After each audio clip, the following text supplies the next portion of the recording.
Bueno, acá vamos a ver lo que es la clase sobre arquetipos que no tuvimos el 8 del 5, los arquetipos de Carl Jung. Vamos a revisar un poquito lo que vieron con Celina, o por ahí no sé si llegaron a ver, eh, porque esa clase creo que tuvieron ensayo, pero igual las clases mías yo no las pospongo con respecto a los ensayos. Yo no, en ese sentido no. Yo no habilito, yo las clases las doy igual, porque ya tengo el cronograma armado. Bueno, igual voy a tratar de hacer un repaso con eso sobre narrativas folclóricas, mitos, cuentos y leyendas. Y terminamos con El Diablo en Latinoamérica, que es lo que tendrían que ver hasta hoy 15. Y lo que viene es parecido, son seres mitológicos, o sea que más o menos todo el contenido está ligado.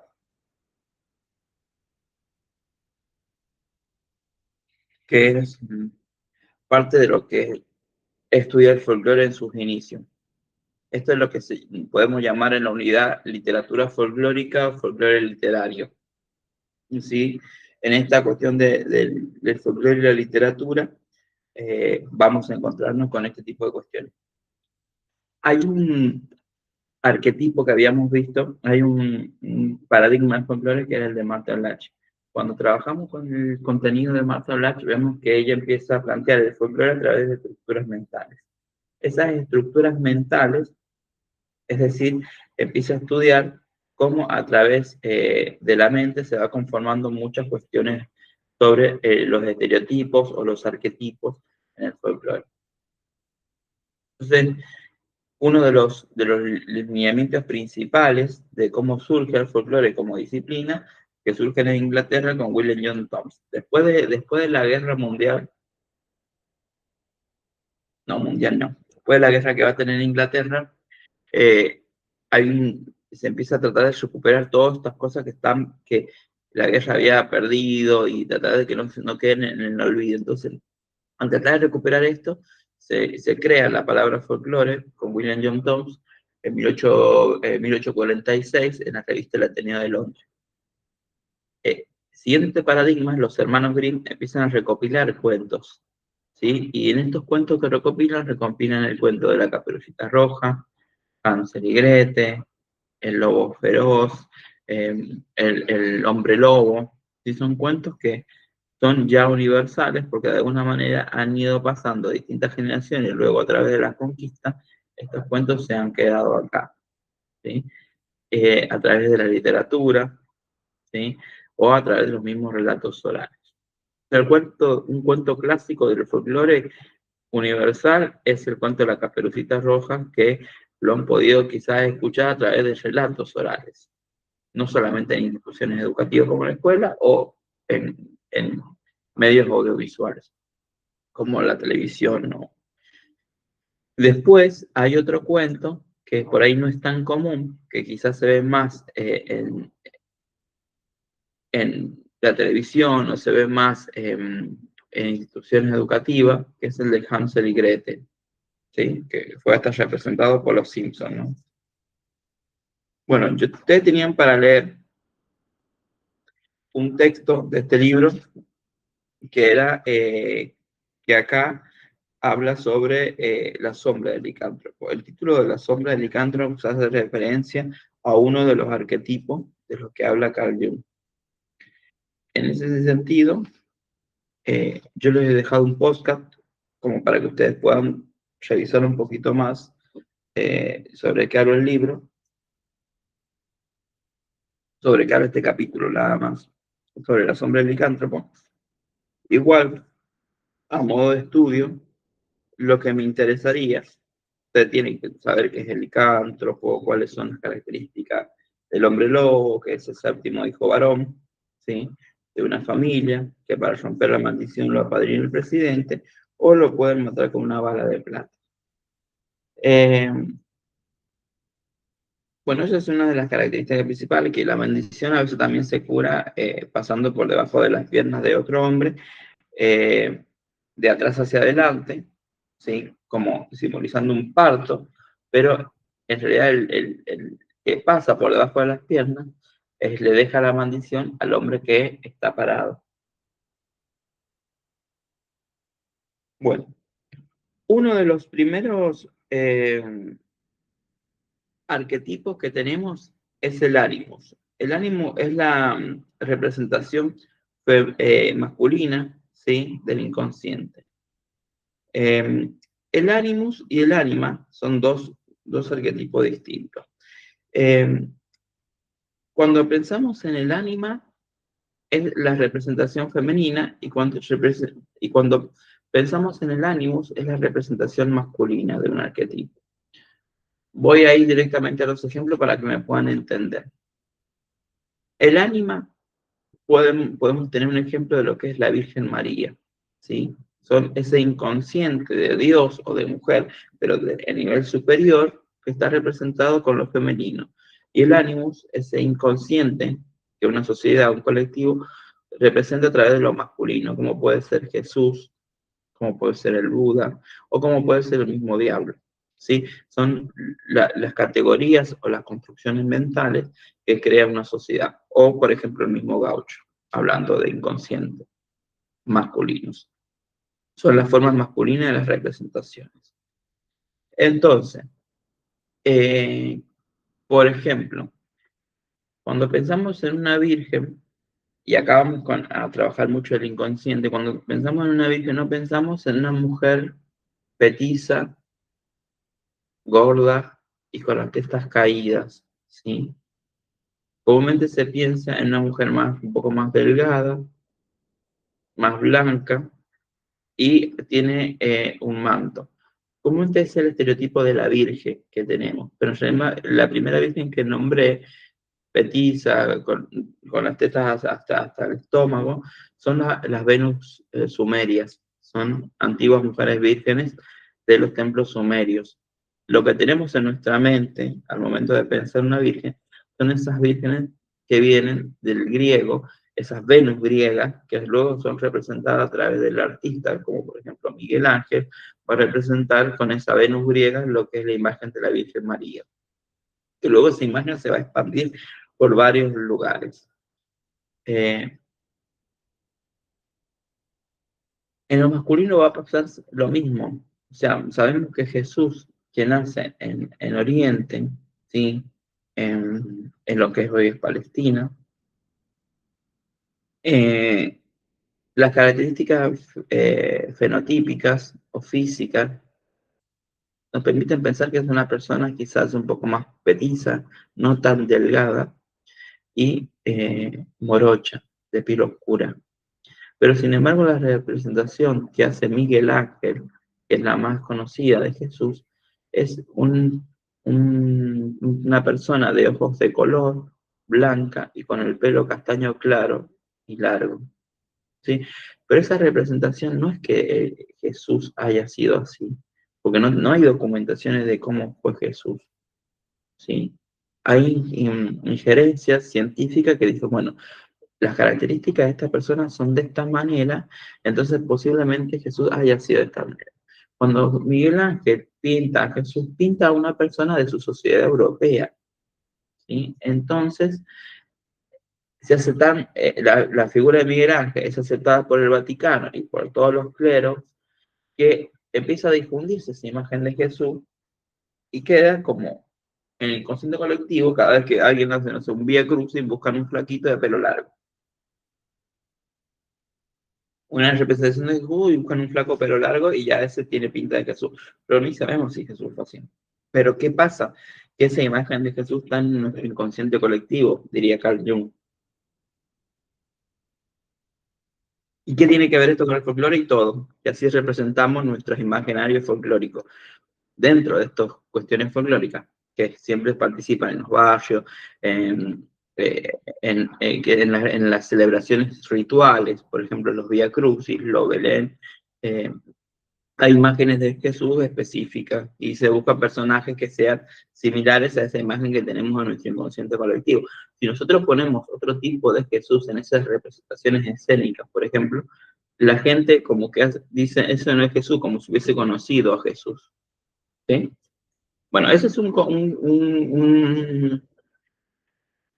Es una diferencia o una comparación entre lo que es el ánima y el ánimo, ¿sí? Después tenemos otro que es el sí mismo.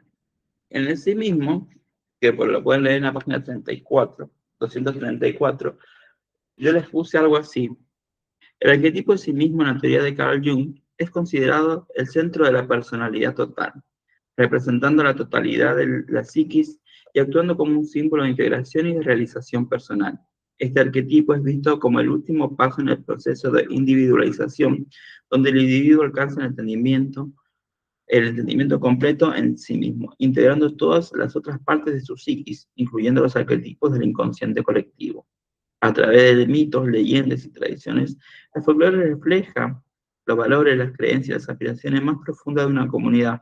En esta narrativa a menudo contiene personajes o situaciones que simbolizan la búsqueda de la totalidad y la integración de elementos centrales. Sí mismo, junguiano, cuando conjugo junguiano estoy hablando de la teoría de Jung.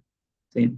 Por ejemplo, un héroe en una leyenda que emprende un viaje épico puede representar la lucha individual para alcanzar la plenitud y la armonía interna. El viaje puede estar lleno de desafíos. Bueno, nosotros acá, cuando hablamos del sí mismo, hablamos, para explicarlo por ahí con otras palabras, cuando hablamos del sí mismo, hablamos de esta cuestión de que está bien visto en la sociedad.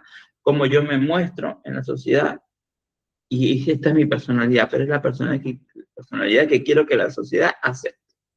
¿Sí? Entonces hay muchas cuestiones que uno tiene en su inconsciente que dice que la sociedad me acepta. Por ejemplo, hay personas que son re mentirosas, o puede ser personas que no tengan capacidad de afrontar problemas o afrontar dificultades, y de repente cuando está hablando dice, yo soy honesta, yo soy sincera, así siempre voy de frente. Me gustan las cosas negras o blancas. Bueno, ahí está mostrando inconscientemente eh, eh, un, una psiquis, una representación de algo que todos hacemos. Todos queremos mostrar que somos honestos. Hasta una persona que está privada de su libertad dice que es honesta por haber robado, por haber estafado, ¿no? La honestidad está dentro de la realización. Si una persona te dice, no soy mentiroso, yo soy re mentiroso, bueno, estaría siendo mucho más honesto quizás que la persona que dice que es honesta y está mintiendo. Bueno, ahí empiezan unas cuestiones de juego de psicología social, ¿no? Pero bueno, esto hace referencia a lo que es el sí mismo. El sí mismo son esas aspiraciones arquetípicas a las que una persona quiere llegar. Y están representados por personajes como que están enaltecidos dentro de un grupo folclórico o de una comunidad. Por ejemplo, se me viene Lionel Messi, hoy por hoy, dentro de esos arquetipos. Casi todos los niños o jóvenes tienen la camiseta del 10, la camiseta de Argentina, bueno. Ahora, empieza, bueno, hablando de política, dentro de esos arquetipos, Messi empieza a perder como cierto estatus de ese arquetipo cuando cuando va a Estados Unidos y se relaciona con Trump. Ahí empiezan las redes sociales a darse vuelta y hay una crítica en Messi. Sin embargo, tomemos por ejemplo un arquetipo de años anteriores, fue Maradona. Después con Maradona, con sus cuestiones misóginas también, y comienza a darse vuelta ese arquetipo. Eh, es más, a Maradona se lo consideraba Dios y Maradona, los paralelizaban casi a la par. Hacer estas cuestiones paralelas es una cuestión que tiene que ver con lo mental, con lo arquetípico, quizás de la Argentina, ¿sí? Con otros países no va a pasar. Eh, bueno, un arquetipo del sí mismo que también lo podemos ver, está marcado en el Martín Fierro. El Martín Fierro va a relatar un imaginario de la sociedad, de esos valores del gaucho y sus aciertos y no aciertos, a través de esta narrativa folclórica, esta literatura folclórica que va a estar muy reconocida, que es la literatura en prosa. Literatura en prosa quiere decir que está encadenada, pero está cantada, ¿sí? Toda su literatura. Por eso el Martín Fierro es una de las literaturas en prosa que tenemos dentro del folclore, de la literatura folclórica. ¿Sí? La literatura folclórica, ya voy a volver a hacer la diferencia, la literatura es todo lo que escribe una persona que tiene conocimiento, está formado en literatura, hace literatura con características folclóricas. ¿Cómo lo hizo José Hernández? ¿Cómo lo hacen?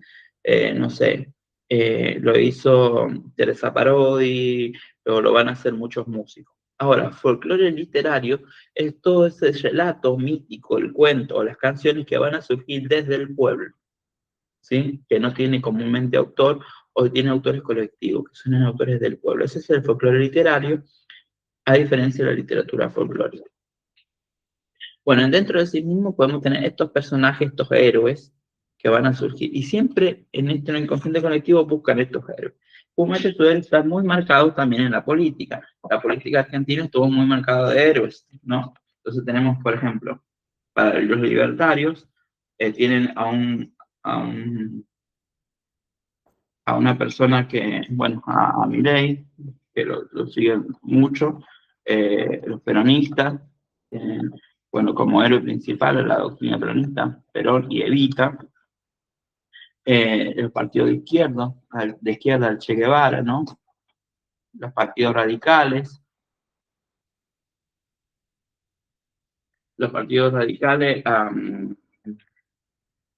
ese me fue el nombre, con el que,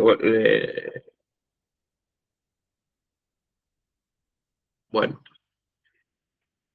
partidos radicales con el que termina la dictadura en el 83, 1983, es que es Alfonsín, perdón, me había ido Alfonsín de la cabeza en un minuto.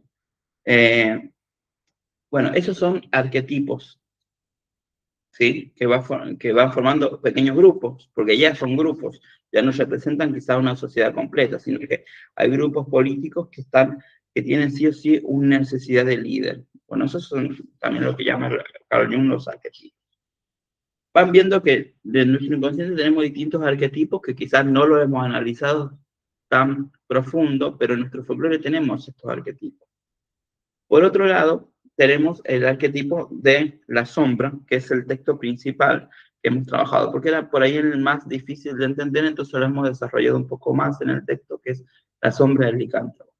La sombra es, en pocas palabras, que van a leer, qué es lo que ocultamos, lo que no mostramos en la sociedad. Y dentro de esos arquetipos de la sombra, representamos nuestros miedos, nuestra violencia o nuestros peores lados oscuros a través de cuentos o de personajes.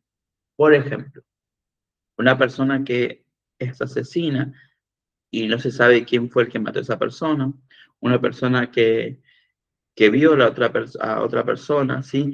Eso que está penado por la ley y castigado moralmente por la sociedad, está representado en esta sombra del licántropo, que es el hombre lobo, el devastador. Y así hay muchas sombras que están representadas en los inconscientes colectivos del folclore, como por ejemplo el alma mula, ¿sí? La bruja, ¿sí? Igual la bruja también podría estar dentro del inconsciente del ánima, ¿sí? El arquetipo femenino. Pero tiene mucha oscuridad, entonces por ahí lo podemos meter entre lo que es el ánimo. Perdón, la sombra. ¿Por qué la sombra? Porque la bruja también utiliza momentos de la noche para hacer el antropomorfismo, que es el cambio. Bueno, bueno, creo que vi todo, el ánima, el animus, el sí mismo, la sombra.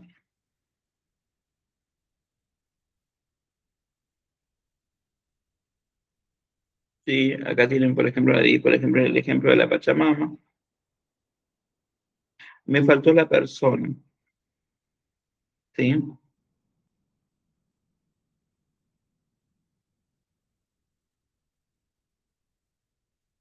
¿Qué les puse acá? El arquetipo de la persona, según Carl Jung, se refiere a la máscara o fachada del individuo que presenta en exterior.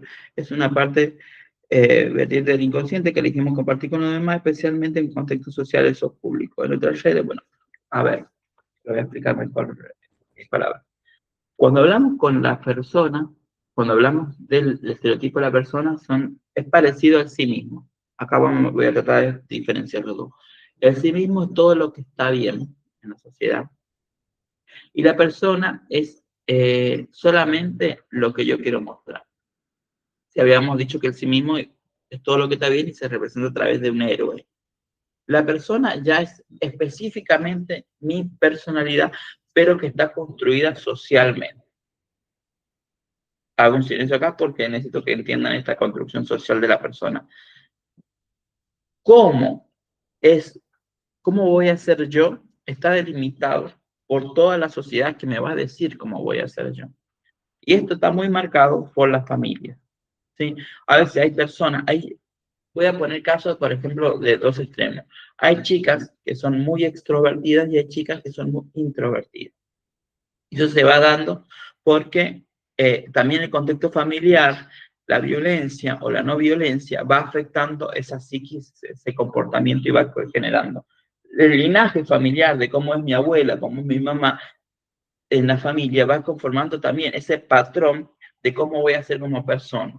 Entonces van a empezar unas críticas. Hay una línea en común de qué características tiene la persona, por ejemplo, cómo es un hombre y cómo es una mujer dentro de una sociedad patriarcal, que te va a dar ciertas delimitaciones. ¿Qué puede hacer un hombre y qué puede ser una mujer? Todo eso no es natural, es una construcción social, porque no se da en todo el mundo de la misma manera. No es lo mismo ser una mujer en Arabia Saudita, ¿sí? O una mujer islámica bajo la religión islámica que vive con todos los velos tapados, a construirse como mujer en lo que es la ciudad de Buenos Aires, ¿sí? Donde el poder de libertad y de decisión quizás es mucho más que en, en, en otros países árabes, ¿sí? Y quizás en Italia, en Rusia, tienen otras construcciones de la feminidad. Entonces, esa construcción social de la persona se va a dar a través del entorno, como yo me represento, pero es resultado de todo un bagaje cultural desde que nací. Bueno, ese, ese es uno de los puntos que se llama los arquetipos de Carl Jung, que es clave para pensar todo lo que viene. Y ahora les voy a compartir un, un texto que es el que viene, que se llama El Diablo en Latinoamérica y es de Félix Coluccio. El Diablo en Latinoamérica tiene relación con lo que iban a ver con Selina, que son los cuentos, los mitos, las leyendas, que acá se los voy a ir mostrando, más que nada, uno por uno. Voy a tratar de hacerlo más rápido para que no nos demoremos con esto.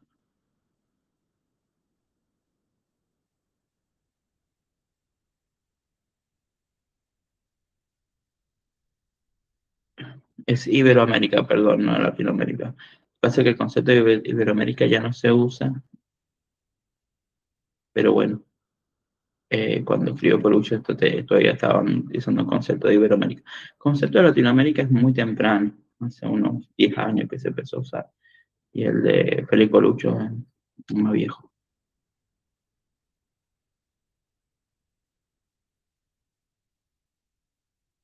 Bueno, a ver, presentar pantalla.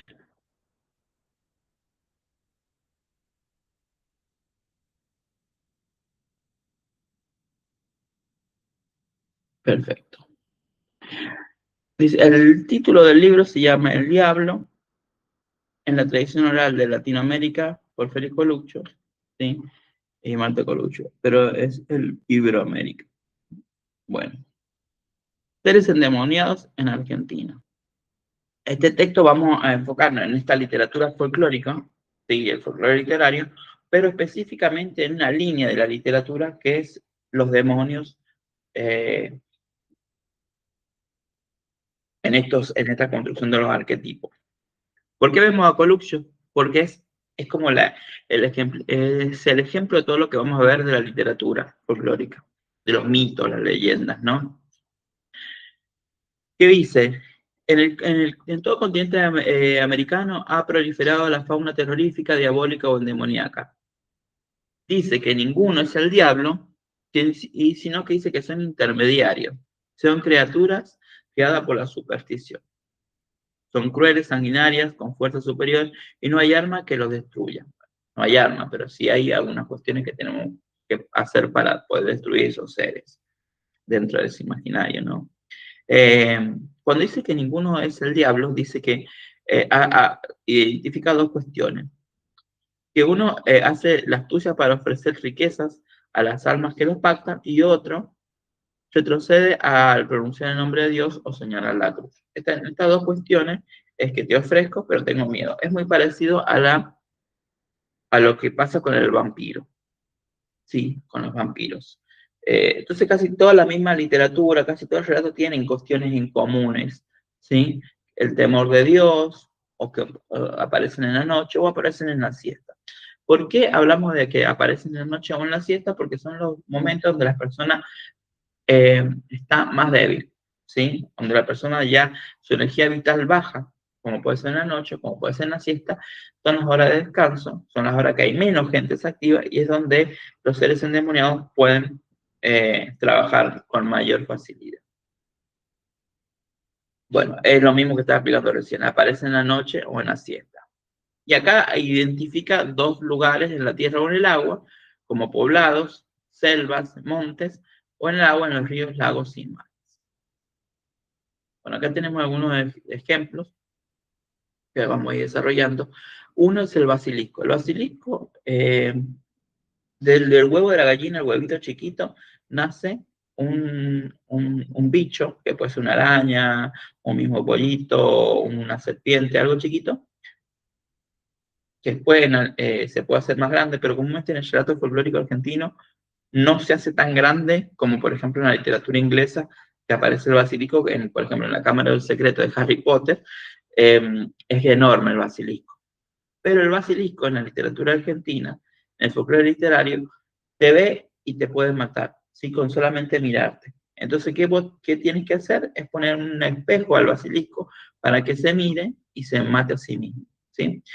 Comúnmente, mi abuela cuando veía un huevito chiquito que nacía de la gallina, directamente, directamente lo ponía a hervir, ¿sí? Se me tira la pantalla cuando voy a la presentación. Eso es lo que pasa. Bueno, el lobizón es el que acabamos de ver, ¿sí? Que es el séptimo hijo varón, que para romper la maldición tiene que estar apadrinado por el padrino. Bueno, lo matan con una vara de plata. Después tenemos el familiar. El familiar es un perro, ¿sí? Que el diablo le va a dar a la familia, a la persona que hace un pacto con el diablo. ¿Por qué? Yo hago un pacto con el diablo y tengo que pagarle anualmente al diablo por sus beneficios por el pacto. Entonces, ese perro come solamente almas, ¿sí? Entonces, muy común la leyenda del familiar en el norte argentino, en Tucumán, Jujuy, ¿sí? En los ingenieros azucareros de Ledesma, dice que siempre hay un familiar que se lleva un trabajador una vez al año, si tiene los ojos rojos. El AOAO o el alma mula o mulánima, ¿sí? Después vamos a profundizar en estos cuentos del alma mula, la mulánima, con las perspectivas de género. El AOAO es un tipo de cabra, ¿sí? Es que está como si tuviese rabia, pero está endemoniada con los ojos rojos y te persigue por medio de la selva.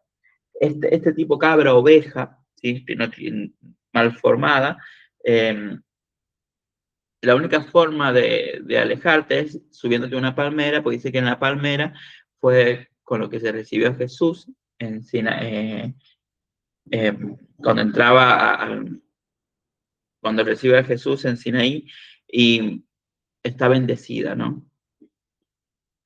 Después, el alma mula es la mujer que tiene relaciones sexuales con familiares o con el cura, y Dios la castiga y la convierte en mitad mula, mitad mujer, y tiene que penar por la noche. El Teyuyewal o Teyuyehuael, ¿sí? Es un ser que es parecido a lo que aparece en Hércules, ¿no? Viene, parece que de la literatura griega, pero es un animal que tiene 7 cabezas, si el número 7 es una cuestión simbólica, y estos, por ahí, estos son seres más mitológicos de las zonas guaraní, ¿sí? Hay literaturas que se han perdido, otras que siguen, pero es de la zona guaraní. Eh, Y después del boitatá, que es parecido, como si fuese el anaconda, una serpiente gigante, pero que tiene fuego. Sí, son seres que se te pueden aparecer en el medio de la selva. Otros de la literatura guaraní son, por ejemplo, el pombero, los caray y la runa uturunco. Bueno, el pombero es uno de los más conocidos, que es un duende que tiene todas las mañas y cuestiones de violencia y de vicios que tiene el ser humano. Yo creo que a través del pombero, el pombero es una sombra más del ser humano, porque así como hicimos la sombra del licántropo, del hombre lobo, el pombero es una sombra, porque el pombero tiene muchas cuestiones de esto que le decías del vicio del ser humano.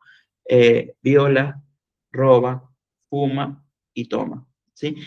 Dentro de todos los relatos que encuentra el bombero, que es apariciones, tienen estos vicios, ¿sí? Y es muy agresivo.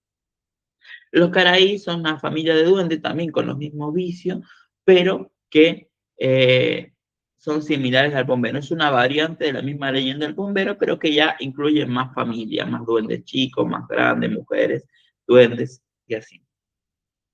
El Runo Turuncu también es una leyenda del noroeste, ¿sí? Más del litoral, y es una mitad tigre, mitad hombre, que se aparece y también eh, es depredador, mata. Y acá, por ejemplo, vamos a lo que es el folclore, estoy viendo en Latinoamérica, entonces vamos a ver un poquito lo que es el folclore boliviano acá. ¿Sí? Dentro de la zona boliviana eh, tenemos el Cucumanlasi, que es como si fuese pie grande, pero en oso, ¿sí? Es un oso que camina en dos patas y es como si es un hombre grande, ¿no? Pero a la vez es un oso. Entonces, el Jucumalasi es de estas leyendas de aparecidas que va a tener el folclore boliviano. Y en estas zonas también de Bolivia, Perú y Chile, tenemos también las leyendas sobre las sirenas, ¿sí? La sirena igual es una leyenda muy antigua que viene de toda la cultura que tenga que ver con los mares, ¿sí? Chile. Acá en Chile tenemos que tener mucho en cuenta que el folclore tiene que ver con la zona marítima, estar más cercano muchos de sus poblados al mar Atlántico. Entonces, tiene por ejemplo, esta literatura del caballo marino. El caballo marino tiene esta característica, tiene cola, tiene aletas, pero tiene el cuerpo y la cara de un caballo, pero dice que este caballo sirve para trasladar a las brujas. Es un medio de transporte que solamente lo pueden ver las brujas y lo pueden llamar solamente las brujas en Chiloé. Bueno, el Pihuenchén es como si fuese un vampiro. Es un animal mitológico, es como una serpiente que se alimenta de sangre. El Camahueto es un ser también endemoniado que es como si fuese una foca pero con cuernos. El culebrón también es un ser antropomorfo o que tiene características cuerpo de hombre, piernas quizás de algún animal como un dragón, alas, sí tiene como muchas eh, mezclas de seres en este personaje, el culebrón. Y viene también de las culturas mapuche, hay como una mezcla y se empieza a mezclar dentro de la cultura mapuche estos personajes. El chihuet es un pájaro que anuncia la muerte, la desgracia, ¿sí? Eh, o las enfermedades. Es un mensajero este pájaro. Y existe, ¿no? Pero pobrecito, le adjudican este tipo de cuestiones. La bauda por ahí es una variante de la bruja que vuela en la escoba, pero solamente que acá la bauda, en Chile, en Chiloé, se convierte en lo que es un animal con alas, ¿sí? Acá se le dibuja como una nariz grande, como si fuese un pájaro, ¿sí? Pero tiene ese cuerpo de mujer. Y acá hay una palabra que me gusta resaltar siempre, tanto para el hombre lobo como para la bruja o como para cualquier otro de las literaturas que hacen el cambio de animal a hombre, es el antropomorfismo. Este concepto de antropomorfismo es el que tenemos que tener en cuenta también cuando hacemos referencia a estas literaturas folclóricas. Lo antropomorfo, el poder de cambiar en cuerpo de animal a hombre. Bueno, la bauda es elegida por un consejo de brujas y es la bruja que va a poder volar. Es una bruja que tiene más poder, ¿sí? Bueno, la ñanga, quizá lo han visto, también está en literatura dentro de la televisión, que es un ser de las zonas de las selvas del Brasil. En esta selva es un espíritu antiguo, viejo que cuida la selva, ¿sí? Eh, para los brasileros, en su cultura, los brasileros que están en la zona guaraní, es un espíritu del bosque protector, pero para los jesuitas fue considerado como un demonio, ¿sí? Entonces acá hay una ambivalencia entre cómo se mira la ñanga. Y el cerdo negro es una variante del familiar, también se da a través de un pacto con el diablo, pero el cerdo negro aparece en los cementerios, ¿sí? Pero también el cerdo negro es una variante del familiar, así como tenemos el perro negro en Argentina, ya es el cerdo negro en los cementerios de Brasil.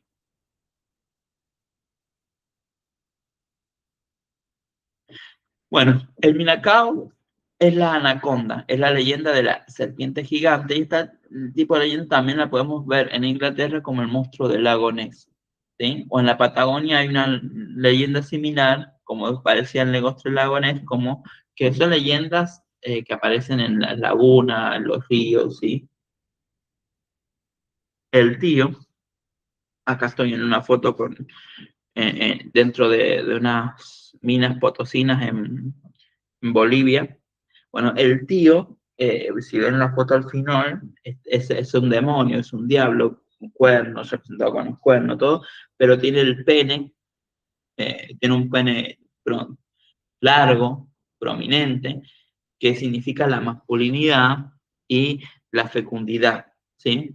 A través el tío es el que controla a los obreros o los mineros, ¿sí? Y los castiga o no para que trabajen. Eso fue la idea con la que pusieron al tío los españoles. Sin embargo, hoy por hoy hay como una deidad hacia el tío de los mineros, siempre que los viernes le ofrecen bebida, tabaco, eh, coca, hojas de coca, para agradecerles, ¿no? Y se ponen a tomar ahí con el tío. Bueno, brujos y brujas, lo vamos a ver más adelante, lo que es la Salamanca, ¿sí? Y para cerrar, quiero leer algunas cuestiones, algo que tiene Coluccio acá, que habla sobre la bruja y cómo las personas toman con fuerza, ¿no? esta literatura folclórica y la hacen parte de su vida y llegan a un punto de violencia muy fuerte. Bueno, la cacería de brujas, que es lo que vamos a ver más adelante, eh, tiene como un legado cultural muy fuerte dentro de la literatura folclórica y de las expresiones folclóricas y del hacer folclore, ¿no? Les leo este caso que es en México, dice, aunque pareciera que en la actualidad las creencias en brujas y brujería perdiera terreno, no es así. La misma sigue vital con sus más y con sus menos. Véase si no lo ocurrido en Chalco, Estado de México, en junio de 1981, cuando, como una consecuencia del atentado del que fue víctima Juan Pablo II, una mujer acusada de haber instigado con brujería a cometer el hecho, fue lapidada y muerta con golpes de palo, hierros y pedradas, por una multitud enfurecida, entre las cuales se encontraba su propio esposo. Para el folclore, son tan importantes las brujas como los brujos. Estos últimos constituyen un verdadero gremio en el archipiélago de Chiloé, donde se agrupan en consejos supremos y deliberan tranquilamente sobre las actividades que deben desarrollar. Generalmente actúan solos, aunque a veces solían se alienen con las brujas y juntos constituyen una gran fuerza maléfica, por ejemplo, un aquelarre o una salamanca, que es lo que vamos a profundizar más adelante.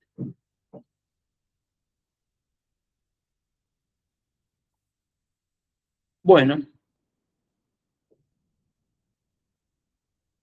esto sería todo. Voy a dejar la clase grabada para que la puedan ver. ¿Vamos? Nos vemos.